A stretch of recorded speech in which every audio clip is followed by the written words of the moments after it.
कुल्लू जिला में बादल फटने और बाढ़ से अभी तक 45 करोड़ 22 लाख रुपए की सरकारी और 23 करोड़ रुपए की निजी संपत्ति को नुकसान हुआ है। कुल्लू जिला में बादल फटने और बाढ़ भूस्खलन से 48 घर और 3 स्कूल भवन पूरी तरह से क्षतिग्रस्त हुए हैं, जबकि 30 घरों और 3 स्कूलों को आंशिक रूप से नुकसान हुआ है। वहीं निर्माण उपमंडल के तहत समेज और बागीपुल गांव से लापता 12 लोगों में से 2 लोगों के शव बरामद हुए हैं, जबकि 10 लोग भी बाढ़ के मलबे में लापता हैं, जिन्हें ढूंढने के लिए एनडीआरएफ, एसडीआरएफ, सीआईएसएफ, आर्मी के जवान और होमगार्ड के साथ साथ पुलिसकर्मी लगातार सर्च ऑपरेशन कर रहे हैं। उपायुक्त कुल्लू तोरुल एस रवीश ने कहा कि कुल्लू जिला में बादल फटने और बाढ़ आने से अभी तक 68 करोड़ रुपए का नुकसान हुआ है, जिसमें 45 करोड़ 22 लाख रुपए सरकारी संपत्ति और 23 करोड़ रुपए निजी संपत्ति को नुकसान हुआ है। उन्होंने कहा कि जिला में 48 मकान और 3 स्कूल भवन पूरी तरह से क्षतिग्रस्त हुए हैं।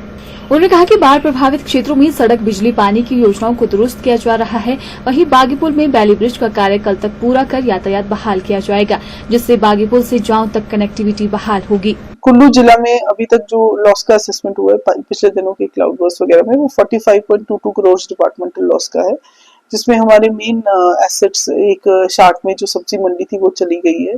जो इलेक्ट्रिसिटी की लाइन जाती थी मुंडाना को, जो 12 किलोमीटर की ऑलमोस्ट लाइन थी, जिसमें 200 पोल का नुकसान हुआ है, क्षतिग्रस्त हो गए हैं।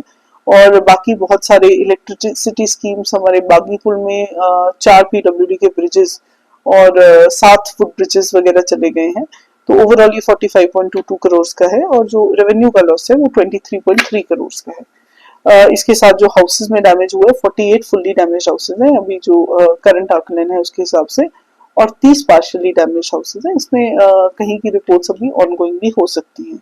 इसके साथ साथ मलाना में जो मलाना 1 का बराज था जो डैमेज हो गया, विच वाज ब्रीच, वो एक लोकेशन है। और सबसे जो क्रिटिकल हमारी मलाना की कनेक्टिविटी जो सड़क चली गई थी वो मल्टीपल पॉइंट्स में, इसमें जो हमारी अभी रेस्क्यू एंड रिलीफ की एफर्ट्स अभी समेज में और बागीपुल में ऑनगोइंग है, जहां बागीपुल में हमारी सीआईएसएफ और पुलिस की टीम और एसडीआरएफ की टीम अभी भी वहां सर्च ऑपरेशन में लगी है। और जो समेज है वहां पे एनडीआरएफ और आर्मी तो शिमला की साइड से लगी हुई है, एडिशनली हमारी तरफ से आईटीबीपी की टीम्स भी लगी हुई है, और ये कॉन्स्टेंटली वो भी वहां सर्च कर रही है। हमारे टोटल 12 लोग मिसिंग डिस्ट्रिक्ट से गए थे, जिसमें से 2 बॉडीज रिकवर हुई हैं अभी तक, और बाकी सर्च के प्रयास ऑनगोइंग है।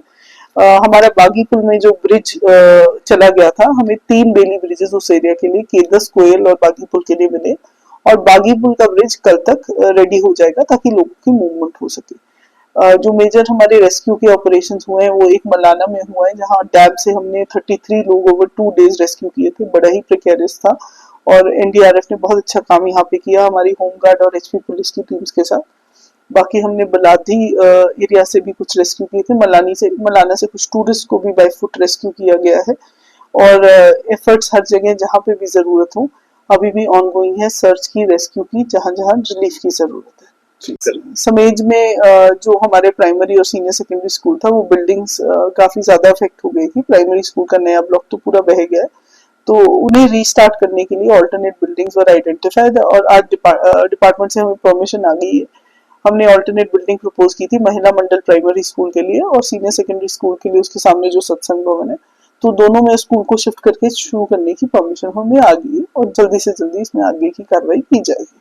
जैसे कि आपको पता है, सीएम साहब ने अपने समेज के दौरे के दौरान इमीडिएट रिलीफ 50,000 का ऐसी फैमिलीज के लिए अनाउंस किया था, और साथ ही साथ 3 महीने का फ्री राशन, एलपीजी सिलेंडर और चूल्हा, और साथ ही साथ रूरल एरिया में 5,000 तक रेंट की बात की थी जिन जिन के घर चले गए हैं। तो इन टर्म्स के हिसाब से और एसडीआरएफ नॉर्म्स के हिसाब से हमने इमीडिएट रिलीफ की डिस्ट्रीब्यूशन कर दी है, जिसमें 13 लाख से ऊपर का रिलीफ लोगों में बांटा गया है अक्रॉस ऑल दीज लोकेशंस। और जो फाइनल रिलीफ है उसका भी असेसमेंट हमारा ऑनगोइंग है, उसे जल्दी से जल्दी लोगों तक दिया जाएगा। और साथ में एक हमारा, क्योंकि पलछान में जो फ्लड आया था उसमें 3 फैमिलीज होमलेस हो गई थी, तो उनके लिए एक रिलीफ कैंप जीपीएस कूलन में अभी ऑनगोइंग है, चल रहा है। मलाना की कनेक्टिविटी को लेकर जैसे अभी हमने 3 टीम्स जिस दिन से ये इंसिडेंट हुआ है ऊपर भेजी हैं। पहली टीम हमारी गई थी लोकल रेस्क्यू करने आने को, second team rescue plus relief material के साथ गई थी, और सभी टूरिस्ट को ऊपर से अब रेस्क्यू कर लिया गया है। और लोकल लोगों के लिए कनेक्टिविटी बनाने के लिए और नॉर्मल संपर्क साझा करने के लिए, जैसे मैंने आपको बताया कि टेलीकॉम कनेक्टिविटी साथ ही साथ रिस्टोर हमारी हो गई है, और इलेक्ट्रिसिटी में क्योंकि थोड़ा समय लगेगा और बाकी चीजों को असेस करने के लिए वहाँ एक डॉक्टर, एक उनके साथ फार्मासिस्ट और इलेक्ट्रिसिटी और आईपीएच वगैरह के लोगों की एक टीम हमारे होमगार्ड के सिपाहियों के साथ ऊपर गई है, जिसने पूरा असेस किया है, वहाँ का आंकलन लिया है। जैसे कि आपको पता है क्या वहाँ चॉपर लैंडिंग के लिए कोई स्पेस अवेलेबल हो सकती है, उसका असेसमेंट भी किया है। तो once that team is back, ये सभी emergency as well as long term works पे प्लानिंग चल रही है। और जैसे मैंने बताया कि हनुमान मंदिर के पास वो सबसे क्रिटिकल और डिफिकल्ट पॉइंट था, वहां पे हमारा कल स्पैन चल गया था, लेकिन उसको आज स्ट्रेंथन करके आज उसको और भी बेटर चलाया गया है, ताकि वहां से कनेक्टिविटी और मटेरियल लोगों को दिया जा सके।